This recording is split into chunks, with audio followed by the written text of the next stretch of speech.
consultant, an entrepreneur, a small business owner feeling like you're scrambling, you're always trying all the things, but things aren't really working the way that you want them to. It could be because you haven't necessarily started with a strategy first approach.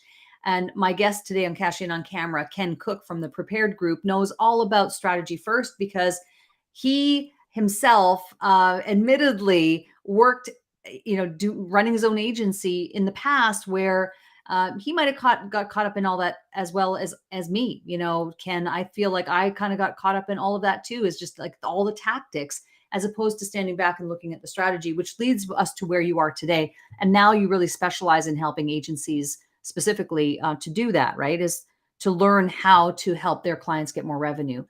Why is it that people try to chase all these shiny objects and try to chase these tactics instead of starting with strategy first? I think that it's really interesting. If we were to go back to the history of how marketing has been bought and sold in this country, right? Let's go back 50 years. The primary way you as a small business owner marketed was through the Yellow Pages. And the reality was a guy showed up at your doorstep and you bought an ad and you were then Yep. all of the customers or potential customers' living rooms. And when they needed something, they pulled open the book, they flipped through the book, and if your ad stood out enough, they called you, right? Or maybe you put something in the newspaper or the Clipper, right? The nickel ads, etc. You know what I'm talking about. And Yeah. so the way that you as a small business owner had to access your customer base was narrower. And so what's happened is that marketing has become more and more complex, and the internet is great at one thing, and that is the development of complexity. It has become more and more challenging for the average business owner to know enough to choose what makes sense for them.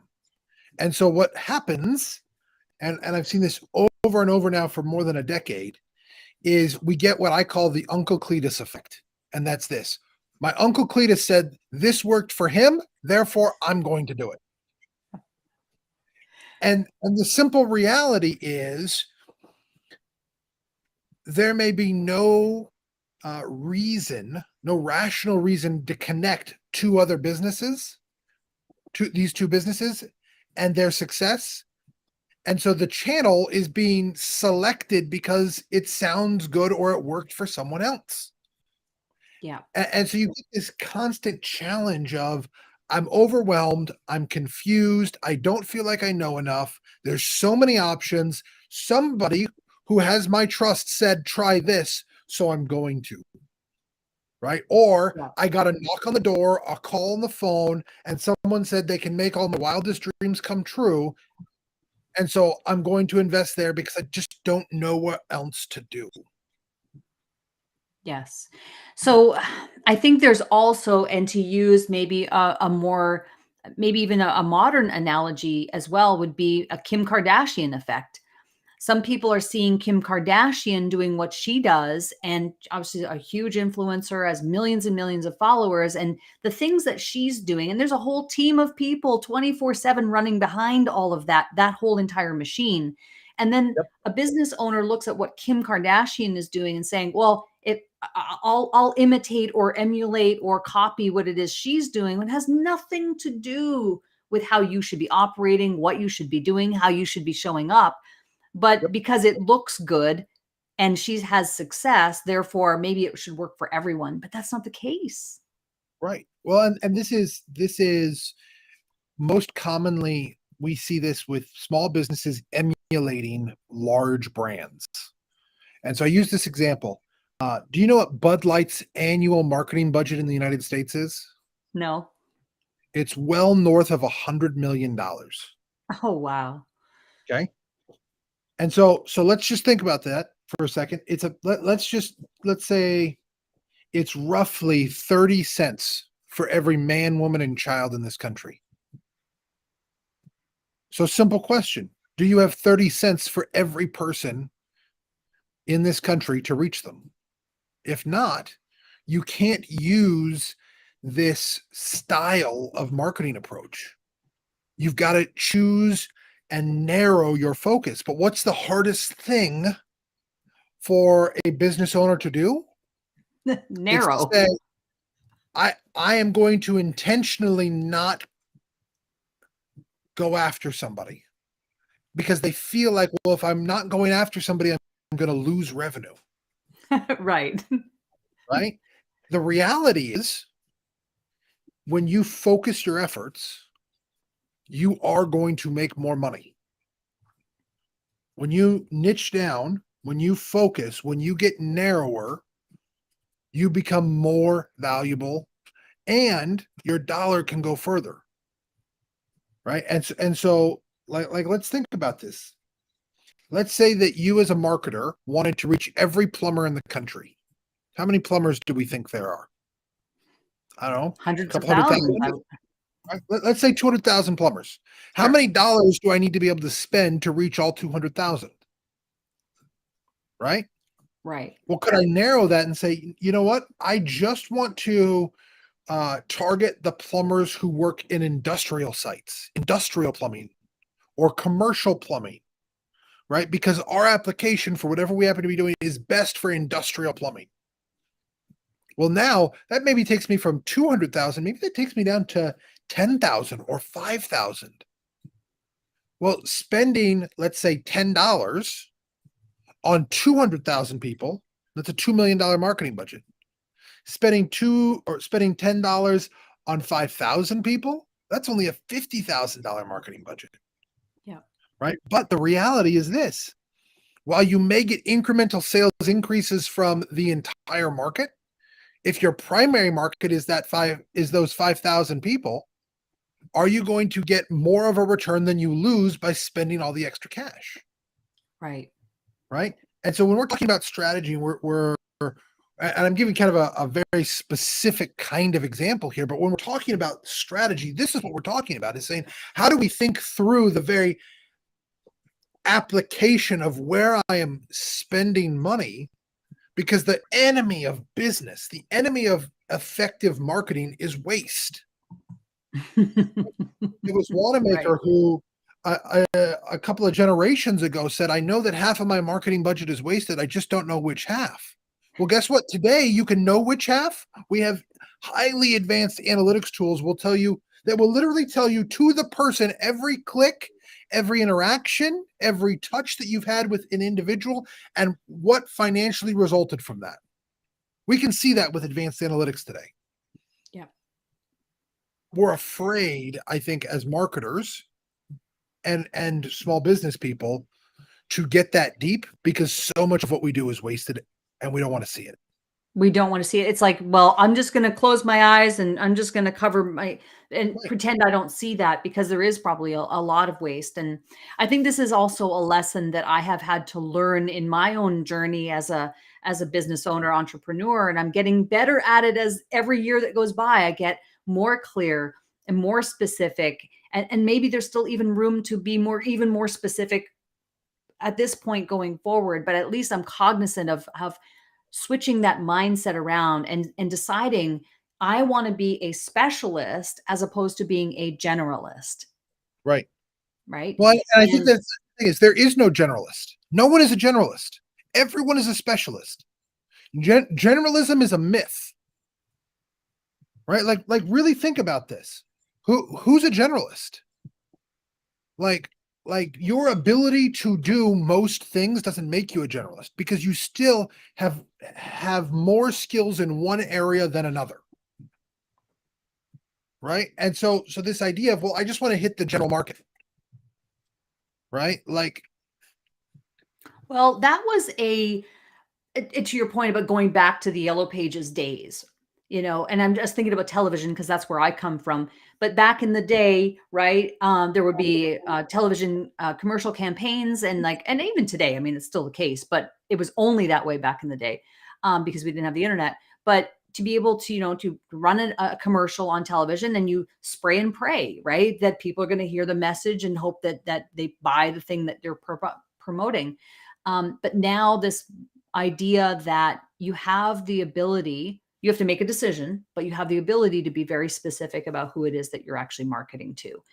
So I just want to ask you, Ken, let's say a business owner goes through that process, right? They get clear, they do get more specific, and they're really drilling down on a strategy and they know who they're targeting. I want to transition into the 3 ways to make more money next week, because a lot of people right now, especially with a recession looming, I mean, people are thinking about money and cash flow and how am I going to do that? So, can we dive into the 3 ways to make more money quickly next week, next Absolutely. month? Well, What so is way one that we can do that? the first thing is exactly what we've been talking about. Focus in on a particular group of people. And so here's the reality. Within the people you can serve, there is a range of symptoms that people feel. Not problems that they have necessarily, but symptoms that they feel. Your solution will more or less effectively speak to different symptoms, i.e., it's easier or harder to sell certain things, right? And the symptom that you're solving for may have a different value. And so, simple question is this: if you want to make more money next week, who are the customers you need to clone? And then, how can you find them? If you can answer those 2 questions, just those 2, you will start making more money next week, because it's going to begin directing you as to the actions you need to take. If that makes a semblance of sense to y'all. Yeah. I want to give an example. So if I have a client that I currently have, let's say I have a client right now and I can think of someone that is an amazing client. Um, I would want to take a look at the, say, intricacies or the characteristics of that particular client that I want more of, and Mhm. figure out how I can clone that person and then figure out how I'm going to reach more of those type of people. Yep. Let's use the plumbing example because we've been talking about that. Okay. Let's say you're a generalist plumber. You can solve all kinds of residential plumbing needs. Okay. Well, you may choose, because you want customers who are going to be not price sensitive, right? They're willing to pay whatever, right? That's the thing that you're most interested in. You may choose to specialize in emergency plumbing. Oh, And you great may point. choose to say, you know what, I'm spending my time, money, and positioning on we are the emergency plumber. We're open from 5 p.m. to 9 a.m. Those are our hours, right? If you need something during the day, there's lots of plumbers that can help you. But if you need an after hours emergency plumber, we're the guys for you, right? That just that little bit of focus, just that little bit of shift in saying, oh, I want a customer who's not price sensitive. Well, guess who's not price sensitive? Somebody calling you People at people 11 people who have water spewing out of their sinks and toilet water everywhere. if you've got toilet Yeah. water everywhere at 11 p.m., you are not price sensitive, No. right? That's the simple reality. And so it's that kind of thing that I look at and I say, there is a way to go after that market. Yeah. And so Yeah. I think that's kind of piece 1. Okay. Piece 2 What then. is Okay, I Oh, was gonna say, what is way 2 to make more money next week? I love point 1. It's just such a great point. the second way is this. Once you know who, you must be able to nurture these people. The vast majority of people, what happens in their business is this. Let's say you get 10 leads in the door. You sell the 1 out of those 10 who's a lay down sale, they're an easy sale, and you ignore the other 9. The reality is those other 9 may not convert as quickly as the first one because they're not lay down sales. They need a little bit of time. But when you start the nurturing process, some are going to be ready in 30 days, some in 90 days, some in 6 months. But for the exact same cost to acquire those leads, you can very radically, inexpensively or almost with no cost, nurture those people over time, build that relationship, and gain more clients from the exact same spend that you're already spending today. So nurturing your clients is the second way that you can make more money next week. And you're not even going to be spending more to do it. You're just going to be saying, how is it that I actually focus on all the leads I'm getting rather than just the easy Ken, this is so interesting because I feel like in a lot of cases, the problem that people have is not necessarily lead generation, it's lead nurturing. If ones? if I look even I have boards all around me here. I've got a whiteboard here and on it are names and lists and other things, and I have some in my computer. Truthfully, if I go through all those names and that's not doing lead generation, it's already been generated. Yep. If I really were to do what you just said, which is totally true, I could generate more business. I just need to get myself out of the weeds, get my head out of the clouds, and just actually action this number two. Step Yep. number two, make more money next week. Look Yeah, at the people that are on these boards and in this list. exactly. And here's the reality with this. It ought not likely be a human task. Hmm. There are great marketing automation systems out there, from ActiveCampaign to Keep to HubSpot to Salesforce, depending on the Yeah. size of organization you are. Right? I mean, ActiveCampaign starts at $9 a month. Right? I think Salesforce starts at $15,000 a month. Right? Depending on the size and complexity, etc., of what you need, there is a tool out there that will make it so that this happens 100% of the time. Yeah.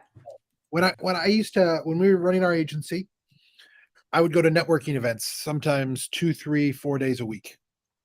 Okay. Sometimes I'd go to a morning one and an evening one.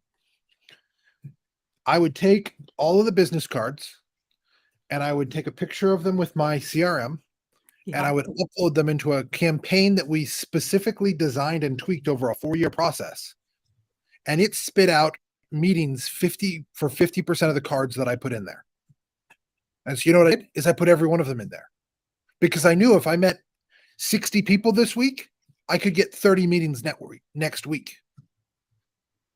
I heard it said by somebody that the reason most small businesses do not hit their income targets is because they do not have enough opportunity. And so if you have fewer than 50 opportunities, sales opportunities a month,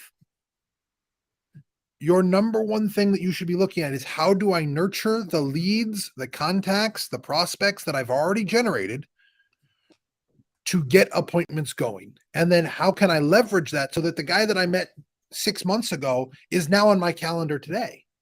Because what happens is your calendar is now fuller with prospects because you're working the entire process instead of only some of it.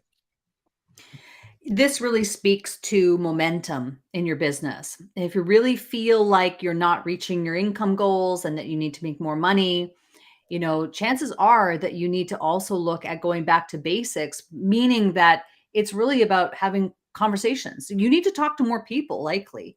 And your point about putting the card in, and that's a really cool feature that some CRMs have where you just literally take a picture and it puts the information in there.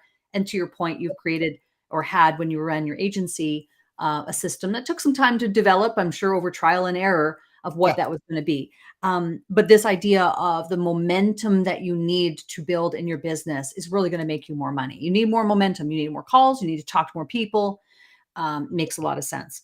What is the third way that we can make more money next week?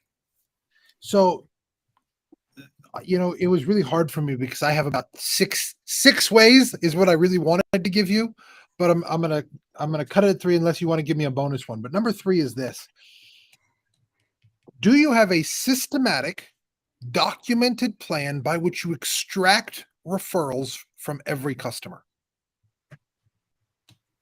Okay. I hear so many business owners, so many small businesses say this to me. Our business lives off of referrals. And so I ask them that question. Do you have a systematic documented plan by which you extract referrals from every customer? And you know what I hear? No, we don't. Is it systematic? Do you know exactly what steps need to be taken? Is it documented? I.e., it's not in your head, it's written down and it can be followed independent of you, right? And are you extracting referrals? And by that, I do not mean asking. Notice I didn't say that we ask everybody for a referral. I said we're actually extracting them. We're pulling them out of every person. And so I want to give one really easy example that we use in our business today that you could implement literally tomorrow and will make you more money beginning next week. And it's this. In your agreements to do work, make it a requirement that they provide you with a referral. So in our contracts, we require testimonials and referrals. Interesting. Okay. I stole this idea from a well-known financial advisor who lives in North Dakota. He works 90 days a year, and he runs one of the largest financial advisory groups in the country. And basically their policy is this: you send us 3 new clients a year by referral, or we fire you as a client. That's bold. Bold. And it's been very successful. And I'll tell you what, we started doing this and I was a little nervous. It was the best decision I ever made. And the reason why is this: when you provide a great service to people, they want to refer. They're happy to refer. And so then saying, hey, by the way, this is just part of the culture here, right? I've never gone to a single one of our clients and said, in our contract, you said you were going to do this, but I've set the tone from day one. I even say this as part of our selling process. Now, you're going to see some weird stuff in our contract. One of the things that you're going to see that's a little weird in that contract is that we require testimonials and referrals. The reason that's there is this: we expect that you give us testimonials and referrals because we're changing your life and we want to change the lives of the people that you know.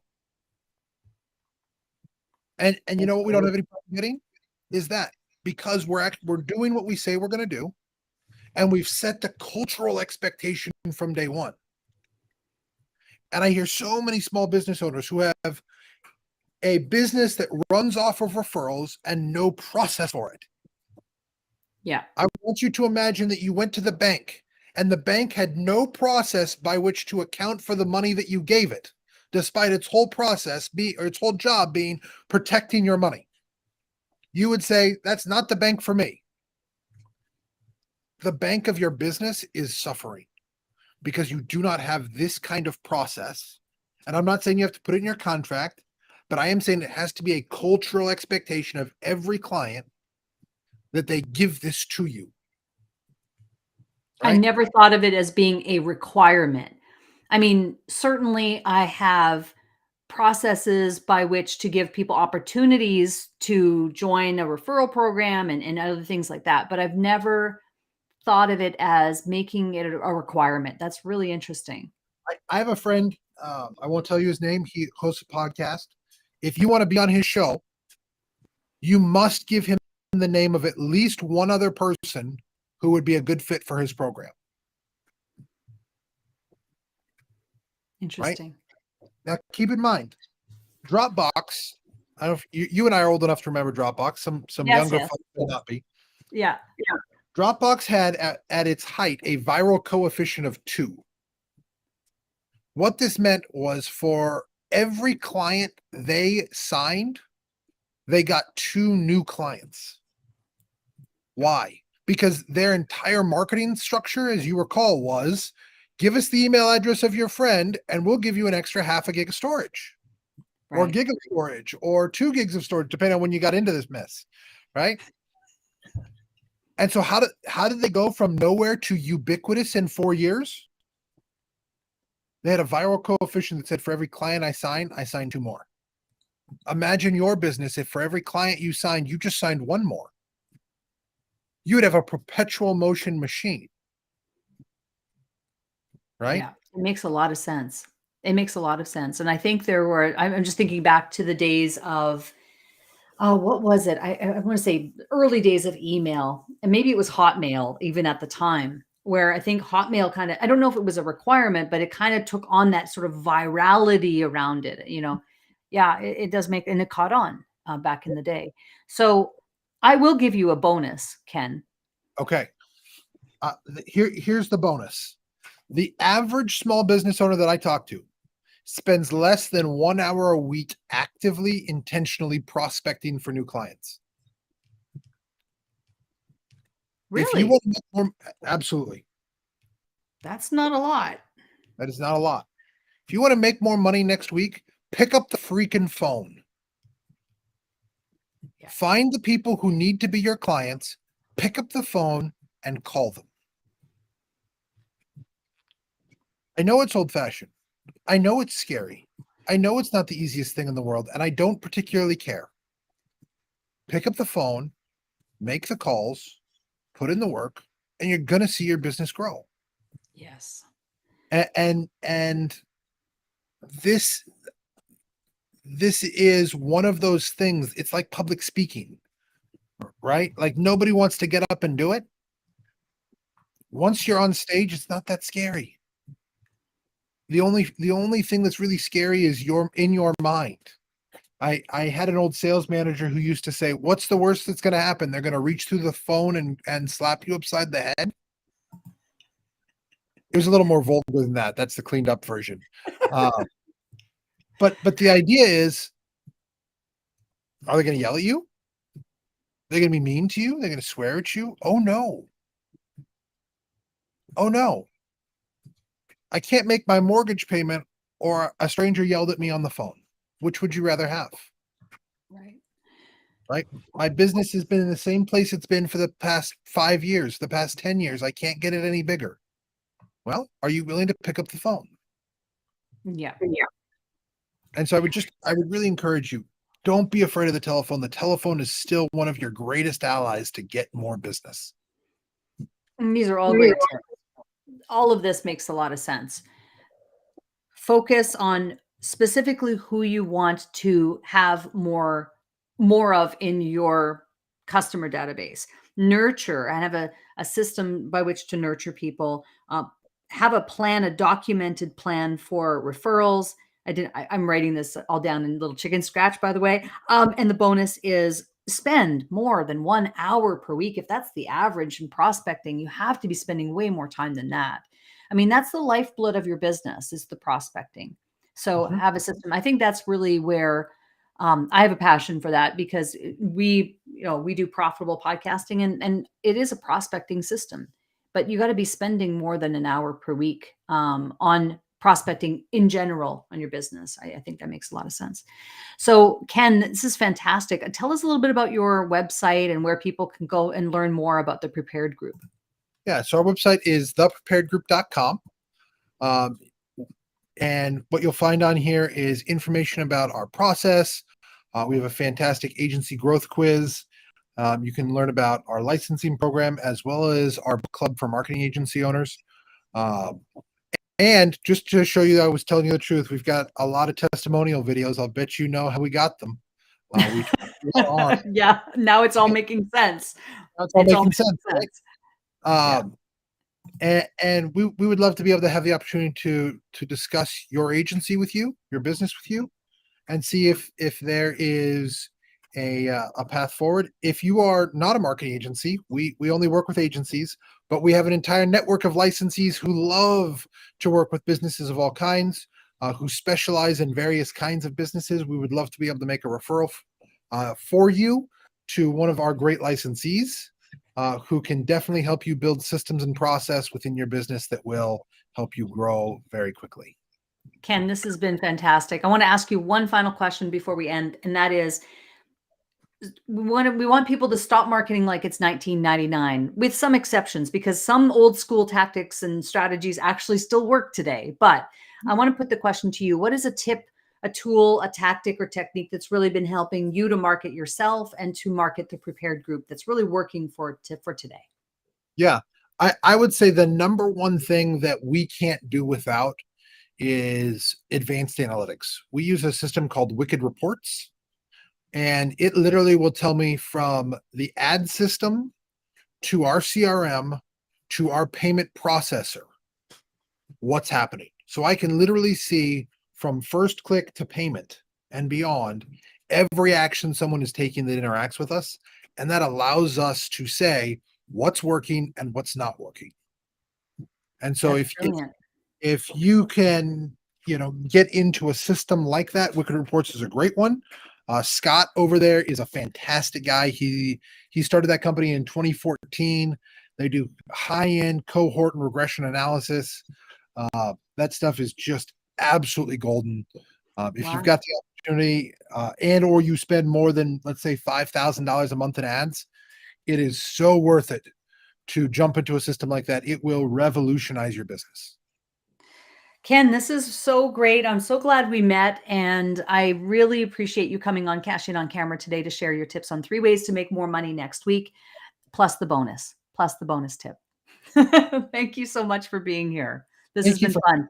And you know what? What we'll have to do next time you come on is, I know you're up in Oregon wine country and you're Yeah. passionate about wine. We'll both make sure we have a glass of wine next time. You know what? Maybe we could even have the same glass of wine and talk tasting notes. Let's do that. Let's plan to do that. I love it. All right.